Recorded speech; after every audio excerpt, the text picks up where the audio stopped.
হিন্দুদের পূজা উপলক্ষে পণ্যের মেলা বসে, সেখানে পোশাক সাজিয়ে হালাল পণ্য বিক্রি করা এবং এ ধরনের মেলা থেকে কোনো পণ্য কেনার বিধান কি?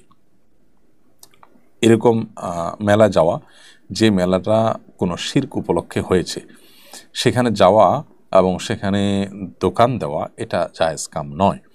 কারণ সেখানে আপনি যাওয়ার মাধ্যমে মূলত শিরক কেন্দ্রিক একটা আয়োজনকে আপনি সমৃদ্ধ করলেন এবং সেখানে কোনো না কোনোভাবে শিরকের যে জাঁকজমকপূর্ণ একটা রূপ, সেটাতে আপনার অংশগ্রহণ থাকলো, আপনার কন্ট্রিবিউশন থাকলো, তো এটা জায়েজ হবে না।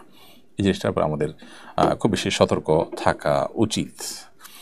তবে পুজো উপলক্ষে কোনো ছাড় দেওয়া হয়েছে কোনো মার্কেটে, কোনো পণ্যে, সেটা আপনি নিতে সমস্যা নেই, কারণ সেটা নেওয়ার মাধ্যমে আপনি আসলে সেখানে তাদের যে কার্যক্রম, সেখানে কোনো প্রত্যক্ষ সহযোগিতা করেছেন, অথবা তাদের পুজোটা যে শিরকের কাজটা যে খুব জাঁকজমকভাবে হলো আপনার সুবিধা নেয়ার মাধ্যমে, এরকম কোনো বিষয় কিন্তু নাই।